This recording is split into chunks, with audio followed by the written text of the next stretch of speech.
The planet doesn't have a day off. We don't have a day off. We're up 24/7.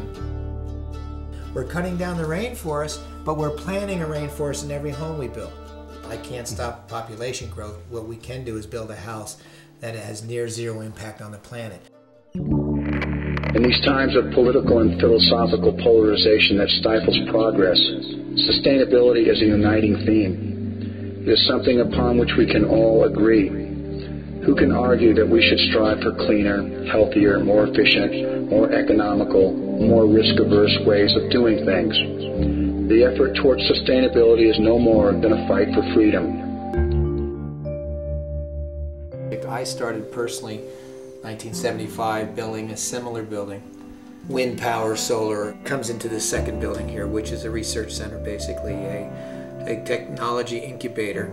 And so what we've proven with this building, with all the scientists that are in here, that we are now able to come up with a home which will be fully sustainable, meaning that we will actually be off the grid in luxury, where you will manufacture your own water, manufacture your own energy. It reduces 80% of your heating and air conditioning. It manufactures water. So now you have a sustainable home.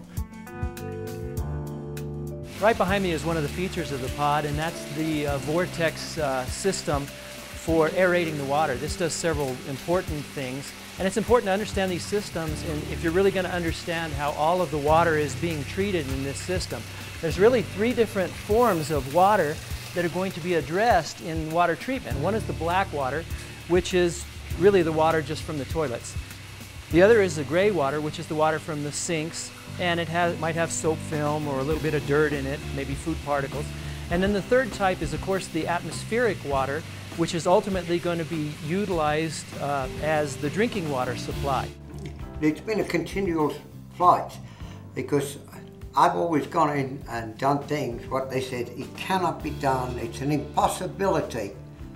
But there was a time, going back many, many years, when everybody had to walk. There was no such thing as a wheel. But today, wheels are everywhere. It's only because somebody thought of a different way. We have a biofuel Hummer here at AngelsNest just because we want to show people that you can have really cool toys like this and still be environmentally friendly. You can produce all of our fuel right here in the United States, right here on this property, out of garbage.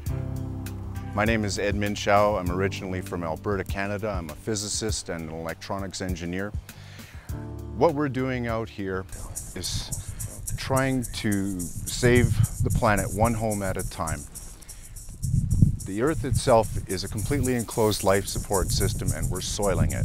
We've got to figure out a way to live on this planet prosperously, and we've also got to figure out a way to do it in such a way that we're not wrecking it for future generations. There's 1.5 billion people in China, 1.2 billion people in India. They all want to live as well as Americans do. What we want to do is help them to skip the dirtiest part of the Industrial Revolution and have them live in beauty with zero impact on the environment. The roof acts like the leaf of a tree. It collects energy and water, and when it rains, it runs on the roof into a scupper, into our 5,000-gallon cisterns. Operates 9 bathrooms and showers. For most of the history of mankind, where human beings have gotten their good quality drinking water from, has been the rain falling from clouds in the form of purified water that can be used as drinking water.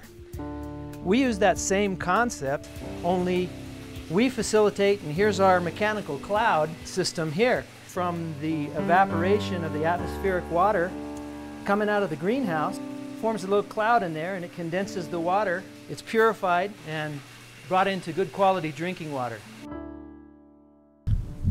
I'm Sir Charles Schultz. I'm one of the scientists working here at AngelsNest to provide the technologies that will make life better for everybody. I have a long background in aerospace and weapons systems, and I'm applying many of the technologies that I worked in to help answer the problems that we have today in the world. We have the answers to all of our problems. We simply have to know how to apply them. We're surrounded by energy and resources that are available at all times. We simply have to know how to gather them and apply them properly. I have a heat exchanger at the focus here, and one of the things we discovered is one of the cheapest ways to gather solar energy is with a lens. If we were to place a coin at the focus of this lens, the heat would be intense enough to melt that coin in a matter of seconds. So with nothing more than a plastic recycled lens, you can gather enough energy to run a home very simply. Joe Holden, aerospace, marine, automotive engineer, one of the premier engineers in the world designing and engineering the pod to ISO standards. A Rolls-Royce engineer, innovator in the world, the best in the world is designing our pods. And this is the $100,000 to $150,000 home that will be available in the U.S. Solar, wind, biofuel, rain catchment. We have it all in the middle of a high desert. No water, no electricity. Sustainability.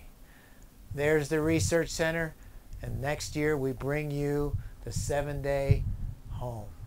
All sustainable. We have a simple choice.